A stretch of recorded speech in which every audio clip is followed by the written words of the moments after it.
Hello' guys CBK studio' চেনেলটোলৈ সকলোকে স্বাগতম জনাইছোঁ। আপোনালোকেও যদি ADRE 3.0 বা অগ্নিবীৰৰ কাৰণে বা DLEDৰ কাৰণে প্ৰিপাৰেশ্যন কৰি আছে, তেনেহ'লে মই আজি আপোনালোকৰ ওচৰত জিকেৰ মষ্ট ইম্পৰ্টেণ্ট ভিডিঅ' এটা লৈ আনিছোঁ। কুৱেশ্যনবোৰ ভালদৰে মন কৰিব আৰু কিমানটা কুৱেশ্যন পাৰিছে কমেণ্ট কৰি দিব। আৰু আমাৰ ADRE 3.0 আহি আছে, বেছি দিন নাই আৰু আপোনালোকে ভালদৰে পঢ়া ষ্টাৰ্ট কৰি দিয়ক। আৰু ফাৰ্ষ্ট কুৱেশ্যনটো চাব গাইজ। ফাৰ্ষ্ট কুৱেশ্যনটো সুধিছে নুমলীগড় শোধনাগাৰটি কোনখন জিলাত অৱস্থিত? এইটো 2024 চনত আহিছিলে কুৱেশ্যনটো, বুজিছেনে? নুমলীগড় শোধনাগাৰটি কোনখন জিলাত অৱস্থিত? ইয়াৰ এনচাৰ হ'ব গোলাঘাট আৰু পাৰিছে option number A is the correct answer. দুইটোলৈ আহিছোঁ। সৌৰজগত কোনটো গ্ৰহ পৃথিৱী আৰু বৃহস্পতিৰ মাজত অৱস্থান কৰে? সৌৰজগতৰ কোনটো চাই লওক আপোনালোকে ভালদৰে, পাৰিলে কমেণ্ট কৰি দিব। সৌৰজগতৰ কোনটো গ্ৰহ পৃথিৱী আৰু বৃহস্পতিৰ মাজত অৱস্থান কৰে?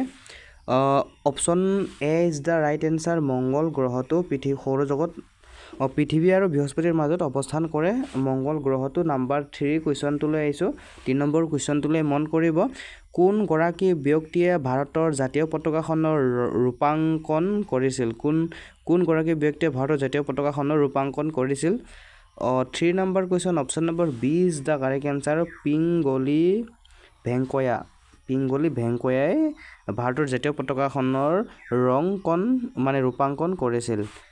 ইয়াতে আহিছোঁ আমি 4 নম্বৰ কুৱেশ্যনটো। 4 নম্বৰ কুৱেশ্যনটোলৈ মন কৰিব। কি সুধিছে? নেমু আৰু আমলথিত, বুজিছেনে? নেমু আৰু আমলথিত কোনবিধ খাদ্য প্ৰাণ বিশিষ্ট মাত্ৰাত পোৱা যায়? আপোনালোকে অপশ্যনবোৰ চাই লওক। নেমু আৰু আমলথিত। ইয়াতে অপশ্যন ভুল হৈ আছে নে টাইপিঙত, স্পেলিংটো চাব আপোনালোকে কুৱেশ্যনটোৰ। Right answer 4 number question, vitamin C A is the correct answer.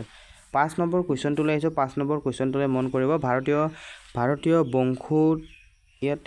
বংশোদ্ভৱৰ প্ৰথমগৰাকী মহিলা মহাকাশচাৰী কোন আছিল? ইয়াতে অকণমান টাইপিং মিষ্টেক কৰিছে, যিহেতু কম্পিউটাৰত যুক্ত আখৰবোৰ দিগদাৰ হয়। 5 number question, C is the correct answer, Kalpana Chawla.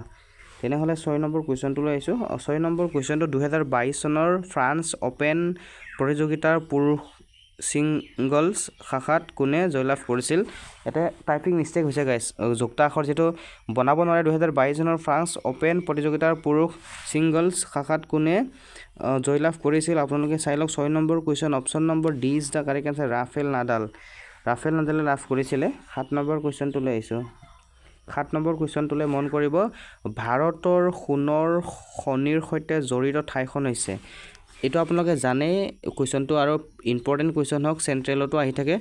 ভাৰতৰ সোণৰ খনিৰ সৈতে জড়িত ঠাইখন হৈছে আমাৰ 7 number question, B is the correct answer, কুলাৰা। বুজিছেনে? কুলাৰা হ'ব। এবাৰ আমাৰ কিমান গ'ল? 7। এবাৰ আমি 8 নম্বৰ কুৱেশ্যনটোলৈ আহিছোঁ। 8 নম্বৰ কুৱেশ্যনটো মন কৰিব। কোন ঠাইত ভাৰতে ইয়াৰ প্ৰথমটো পাৰমাণৱিক আহিলাৰ পৰীক্ষা কৰিছিল? কোন ঠাইত ভাৰতে ইয়াৰ প্ৰথমটো পাৰমাণৱিক আহিলাৰ পৰীক্ষণ কৰিছিল? আপোনালোকে চাব পাৰে। 8 number question, D is the correct answer, পোখৰাণত কৰিছিলে। তেনেহ'লে এবাৰ 9 নম্বৰ কুৱেশ্যনটোলৈ আহিছোঁ। 9 নম্বৰ কুৱেশ্যনটো মন কৰিব। এখন ক্ৰিকেট পিটছৰ দুয়োসমূহ উইকেটৰ মাজত দূৰত্ব কিমান থাকে? এখন ক্ৰিকেট পিটছৰ দুয়োসমূহ উইকেটৰ মাজত দূৰত্ব কিমান থাকে? 20 গজ, 35 গজ, 22 গজ, 25 গজ। ক্ৰিকেট খেলামুখাই জানিব, চিটো হৈ যাব 22 গজ থাকে। তেনেহ'লে এবাৰ কিমান গ'ল? 9 নম্বৰ কুৱেশ্যনটোলৈ আহিছোঁ। চৰি, এবাৰ 10 নম্বৰ কুৱেশ্যন হ'ব, আগৰটো 9 নম্বৰ আছিলে। 10 নম্বৰ কুৱেশ্যনটো মন কৰিব। কি সুধিছে? 2025 চনৰ 1 জানুৱাৰীৰ তাৰিখ অনুযায়ী আমেৰিকা যুক্তৰাষ্ট্ৰৰ ৰাষ্ট্ৰপতি কোন? 2025 চনৰ 1 জানুৱাৰীৰ তাৰিখ অনুযায়ী আমেৰিকা যুক্তৰাষ্ট্ৰৰ ৰাষ্ট্ৰপতি কোন? আপোনালোকে চাওক। 10 নম্বৰ কুৱেশ্যনটো D is the correct answer হ'ব, জো বাইডেন। তেনেহ'লে এবাৰ আমাৰ 11 নম্বৰ কুৱেশ্যন চাব। 11 নম্বৰ, গ্ৰীচ গণিতজ্ঞ পাইথাগোৰাছ কিহৰ বাবে জনাজাত? গ্ৰীচৰ গণিতজ্ঞ পাইথাগোৰাছ কিহৰ বাবে জনাজাত? 11 নম্বৰ কুৱেশ্যনটো হ'ব ডিটো শুদ্ধ এনচাৰ, বিক্টৰ কালি নিৰ্ধাৰণ। তেনেহ'লে নেক্সট কুৱেশ্যন আহিছোঁ। নেক্সট কুৱেশ্যনটো মন কৰিব।